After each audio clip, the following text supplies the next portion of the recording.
Good morning to all of you students. Today we are going to discuss ampere circuital law. आज हम आप लोग सामने ampere circuital law discuss करेंगे।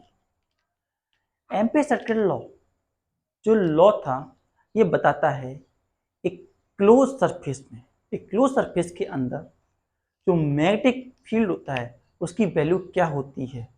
साथ ही साथ ये हमें अलग अलग टाइप के conductors, straight wire, loop and many of the conductors, उनके अराउंड में मैग्नेटिक फील्ड किस प्रकार का बनता है इसे बताने में हेल्प करता है इन इजी मैनर। जो एम्पियर होता है, एम्पियर सर्किटल लॉ होता है, इसमें हमारे पास एक लूप होता है या क्लोज कर्व होती है जिसे हम एम्पियरियन लूप कहते हैं। एम्पियरियन लूप वो लूप होती है जिसके अंदर length element dl and magnetic field दोनों सेम डायरेक्शन में होते हैं। मीन टू से दोनों के बीच में जो एंगल होता है वो जीरो के बराबर होता है and it is also go to perpendicular और टेंजेंशियल, एक टेंजेंशियल भी होती है। साथ ही साथ हम ये भी देखेंगे कि कब करंट पॉजिटिव होता है, हम कब करंट को नेगेटिव लेते हैं इसके अंदर। तो सिंपल मैन में हम बोलना चाहें, जो मैग्नेटिक फील्ड होता है या मैग्नेटिक फ्लक्स होता है total within a close curve और लूप, वो न्यू टाइम होता है current flowing within the loop. Loop में करंट फ्लो कर रहा है वो उसका अगर म्यू टाइम कर दें तो हमें टोटल मैग्नेटिक फील्ड की वैल्यू ऑब्टेन हो सकती है। तो इसे हम वन बाय वन करके समझेंगे। स्टार्ट करते हैं।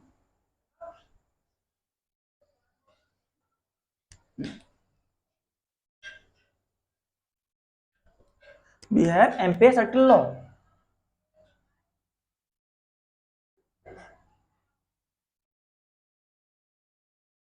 Ampere circular law.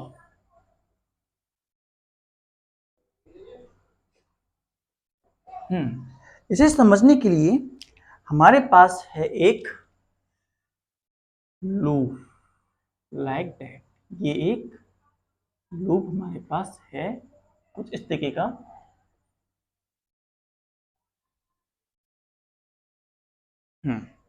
Now it has an open boundary point that is C point. यहां से होते हुए इस तरीके से हमारे पास एक पॉइंट है जो कि small element, area element DL से मिलकर बना हुआ है। यहां पे इसके अंदर से करंट आई फ्लो कर रहा है।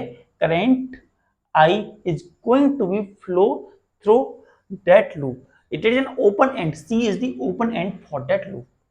One more thing is this कि इसके अंदर एक मैग्नेटिक फील्ड है। Here it is magnetic field that is V. It is a loop we have. Now जब हमें किसी पॉइंट पर मैग्नेटिक फील्ड निकालना होता है, we want to find magnetic field at a point, तो हमें क्या करना होता है, B vector dot PL vector करना पड़ता है। वेक्टर फॉर्म में है। जब हमने बोला कि जो BDL होता है ये हमें फ्लक्स देता है, BDL कह दें या BDS कह दें। हाँ, और अगर हम इसे BDL cos theta, BDL cos theta की फॉर्म में लिख सकते हैं। BDL cos थीटा की फॉर्म में लिख सकते हैं। अगर हमारी थीटा की value, the value of theta become equal to 0, तो ऐसी कंडीशन में हमारी क्योंकि हमने जैसा बताया था मैग्नेटिक फील्ड और लेंथ का जो वेक्टर है, लेंथ वेक्टर जो है, दोनों सेम डायरेक्शन में एक्ट करते हैं। हम इस तरीके से लेंगे कि दोनों सेम डायरेक्शन में एक्ट करें लाइक दैट। अगर हमारा B इधर है तो हमारा DL एंड B दोनों सेम डायरेक्शन में और tangent to the surface work करेंगे। तो ऐसी कंडीशन में थीटा की वैल्यू 0 होगी, तो हमारे पास मैक्सिमम मैग्नेटिक फील्ड जो मिलेगा, वो मैक्सिमम वैल्यू मिलेगी, वो मिलेगी BDL के बराबर। BDL के बराबर हमें मैक्सिमम वैल्यू ऑब्टेन होगी। नाउ फॉर क्लोज सरफेस के लिए हम इसका इस साइन यूज करते हैं, integration of close surface. Now integration of close surface को इस तरीके से नोट करते हैं, एंड ये बराबर, इसे बोलते हैं surface integral,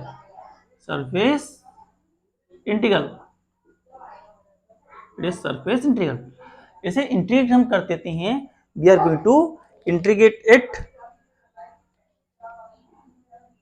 close integral B dot DL की फॉर्म में। तो ये जो वैल्यू होती है वो एम्पेयर के अकॉर्डिंग म्यू टाइम होती है, it that value mu time the current flowing within wire and it is of that form. इस फॉर्म में हमें ये वैल्यू ऑब्टेन होती है, that equal to close integral BDL mu I, I the current, mu permittivity and close ये magnetic flux की value. Note it down.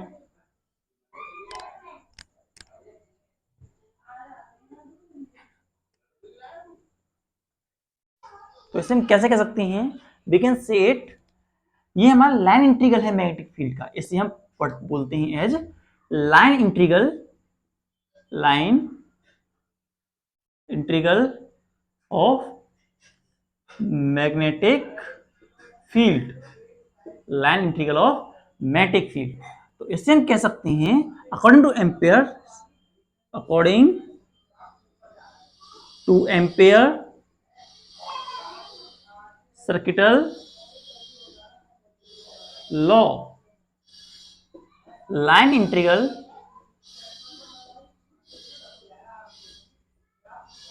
of magnetic field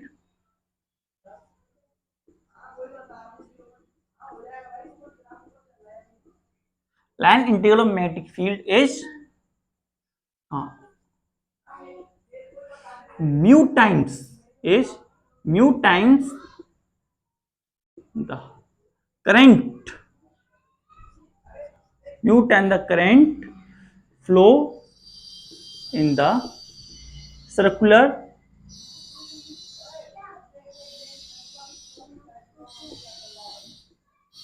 path, mu time the current flowing within a circular path। जो हमारा ampere circuit law कहता है वो बताता है line integral magnetic field का, मैग्नेटिक लाइन इंटीग्रल होता है वो म्यू टाइम होता है current with in a wire. ऐसा लॉ हमने इलेक्ट्रोस्टैटिक्स में भी देख रखा है। इलेक्ट्रोस्टैटिक में हमने दे रखा है close integral E D S equals to 1/एप्सिलॉन time charge flowing within a wire. ये जो है Gauss law, it is Gauss law और it is an Ampere circuital law. इसमें म्यू टाइम है, उसमें 1/एप्सिलॉन टाइम था चार्ज के। So once again we are to read it, line integral of magnetic field is mu time the current flowing within a circular path, circular closed path, यहाँ close भी रख सकते हैं, circular closed path। now अगर ये हमारे पास loop है, इसमें अगर हम लेते हैं, अगर वी हैव अ लूप और इस लूप के अंदर एक करंट हमारा इधर जा रहा है और एक दूसरा वायर हम यहां से लेते हैं यूं और यूं करते हुए लेते हैं, और इसमें से हमारा करंट ये I1 करंट मानते हैं, इस करंट को मानते हैं I2। तो एक करंट जा रहा है, एक करंट आ रहा है, तो जो लूप की साइड में करंट जाता है उसकी डायरेक्शन पॉजिटिव माना जाता है, वहीं जो करंट इसे दूर जा रहा है उसी डायरेक्शन को हम नेगेटिव रिगार्ड करेंगे। तो ऐसी कंडीशन में जो हमारा लूप का फॉर्मूला बनेगा वो line integral of magnetic field equals to, हमारे पास म्यू नॉट, हमारे पास I1 माइनस I2, मतलब I1 पॉजिटिव I2 नेगेटिव की फॉर्म में हमारे पास फॉर्मूला बनेगा। Now note it down.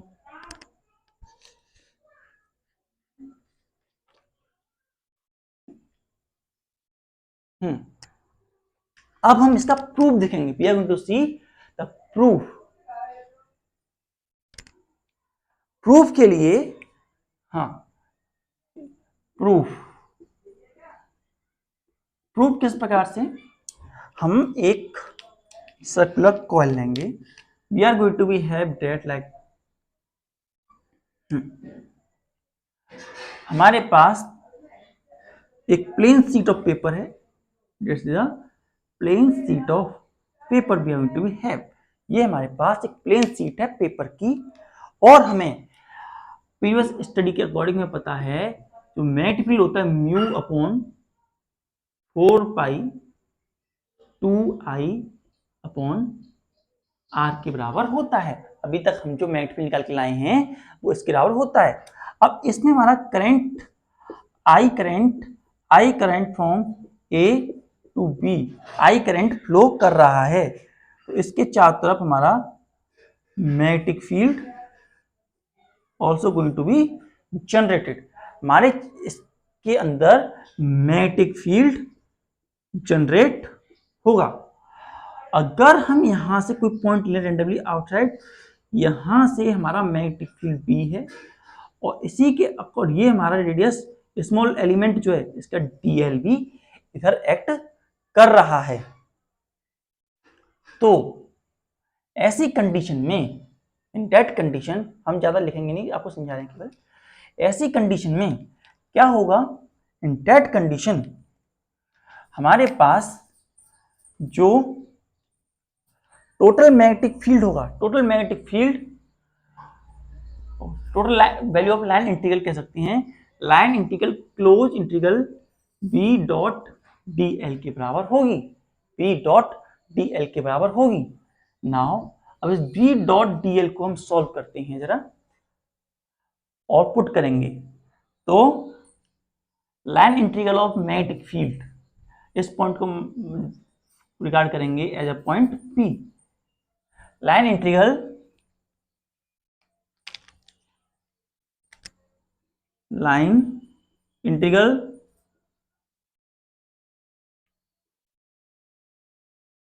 of magnetic field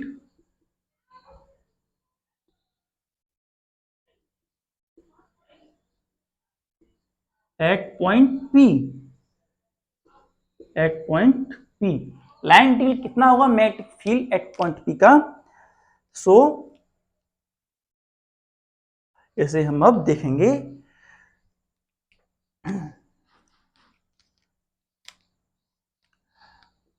close integral B dot D L, ये हमारी वैल्यू है, value we going to have, ये हमारे पास वैल्यू है।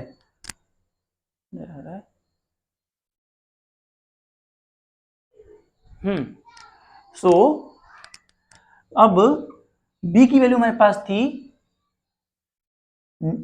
उसे हम पुट करते हैं close integral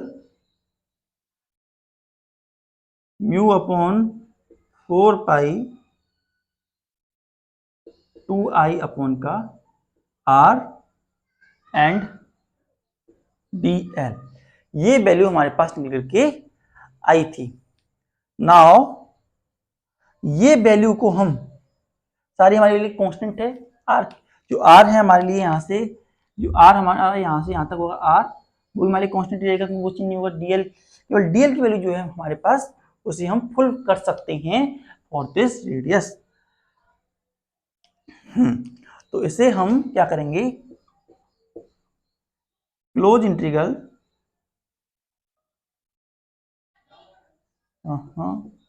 mu upon 4 pi 2i upon r and close integral dl, इस फॉर्म में हम इसे ले लेंगे।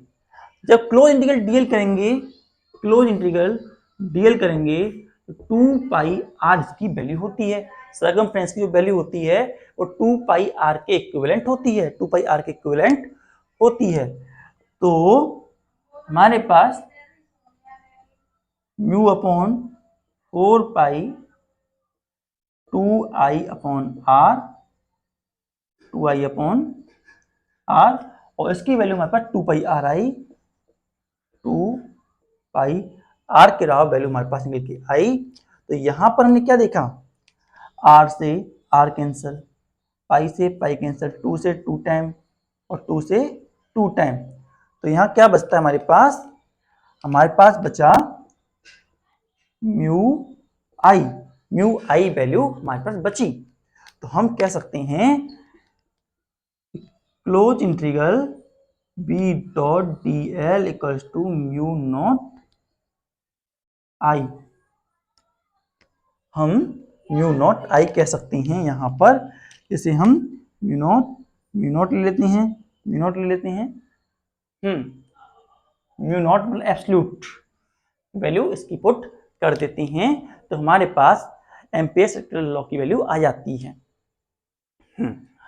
एम्पियर सर्कुलर लॉ को प्रूव करने के लिए हम एक और तरीका इस्तेमाल कर सकते हैं। उसके लिए हम देखते हैं, जरा फर्स्ट नोट डाउन।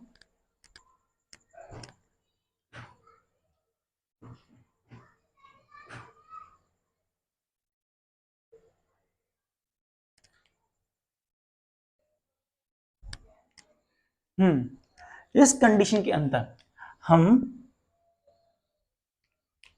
क्या करेंगे, अब हम सर्किट लेंगे। ये हमारे पास लूप है, इसके अंदर हमारे पास एक बॉडी है, कुछ इस तरीके से बॉडी है हमारे पास यूं, और यहां से इस तरीके से करंट आई यहां से फ्लो कर रहा है, और यहां से कुछ इस तरीके से हमारे इस तरीके से यूं, इस तरीके से यूं, ये ए बी सी डी, इससे हम बोलेंगे L1, ये हमारे लिए L2, ये हमारे लिए L3, और यहाँ पर एंगल बन रहे होंगे, ये हमारा θ1, ये हमारे θ2, ये हमारे θ3। इस तरीके से अलग अलग एंगल हमारे लिए बनेंगे।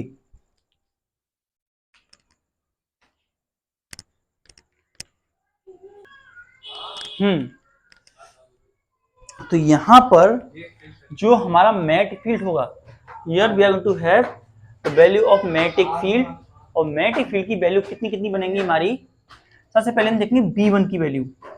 B1 की वैल्यू हमारे पास आएगी mu not upon 4 pi and 2I R1, 2I R1 के बराबर वैल्यू आएगी। First note down.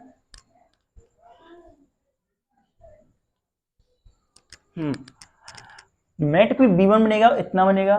Magnetic field B2 होगा, वो mu not upon 4 pi 2I R2 plus dash dash B N तक। इस तरीके से हम वैल्यू फाइंड आउट कर लेंगे। एक और बात, जो हमारी थीटा से θ1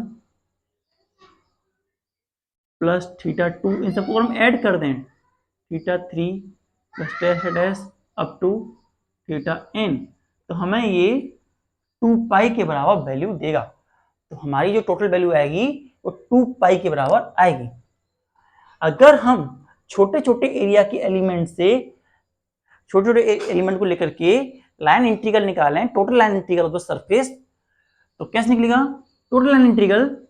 total line integral, total line integral होगा वो close integral B dot D L, close integral B dot D L okay बराबर होगा। इसके अंदर इंटीग्रेशन नहीं लेंगे हम, हाँ, इसके अंदर v1 dot dl1 plus v2 plus dl2 plus v3 dl3 dash dash dash plus bn dl n की फॉर्म में हमें वैल्यू ऑब्टेन होगी। अब ये सारी वैल्यू हम इसमें पुट कर देते हैं, we are going to put all this value. क्या बनेगा, mu not upon 4 pi 2i r1 dl1 plus mu not 4 pi 2i r2 dl2 plus mu not 4 pi 2i rn dl n की form में value obtain होगी हमें। अब इन सब में जो वैल्यू कॉमन मिल रही है उन सबको बाहर निकाल लीजिए। तो क्या वैल्यू मिलेगी हमें, म्यू अपॉन 4 पाई को बाहर लिया और 2i को बाहर लिया, तो क्या बचा हमारे पास, dl1 r1 dl2 r2 dash dash dln rn की फॉर्म में हमें वैल्यूज ऑब्टेन हुई। अब देखिए हमारे पास एक फॉर्मूला होता है थीटा का, theta equals to L upon R, और ये वही फॉर्म बन रहा है। तो हमारे पास वैल्यू बन जाती है म्यू अपॉन 4 पाई 2i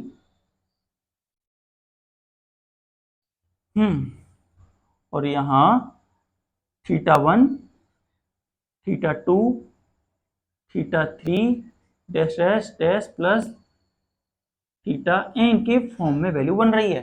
और हमने भी आपको बताया था कि अगर हमारे पास सारे थीटा आ जाएं, सारी वैल्यू थीटा की आ जाए तो 2 पाई के बराबर बनती है। So we have mu upon 4 pi 2i और यहाँ 2 थीटा के बराबर वैल्यू आई, और थीटा की वैल्यू हमारे पास 2 पाई, थीटा की वैल्यू 2 पाई के बराबर हमारे पास आई। अब इससे हम देख पा रहे हैं मतलब क्या बनेगा, mu upon 4 pi into 4 pi into I, ये वैल्यू निकल के आता है। अब हम देख रहे हैं 4 पाई से हम 4 पाई कैंसिल कर सकते हैं, तो हमारे पास वैल्यू बनती है म्यू पाई के बराबर। तो हमारे पास क्या वैल्यू बनी, close integral B dot D L equals to mu I. तो इस फॉर्म में भी हमें सेम वैल्यू ऑब्टेन हुई। Note it down.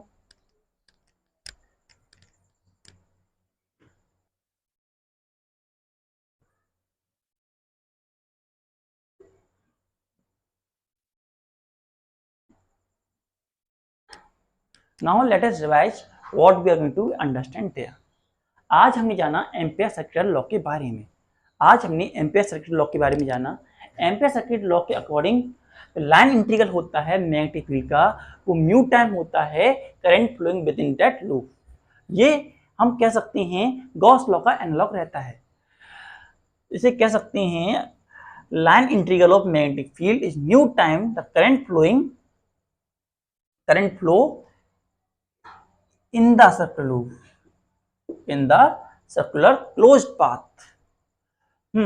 और हमने यहाँ पे इसका प्रूफ देखा, दो तरीके से प्रूफ देखा। एक तो सर्कुलर फॉर्म में लूप बनता है, और दूसरा हमने सेपरेट थीटास की वैल्यू लेकर के यहाँ पर वैल्यूज पुट किया और वैल्यू पुट करने के बाद में इसे सॉल्व किया।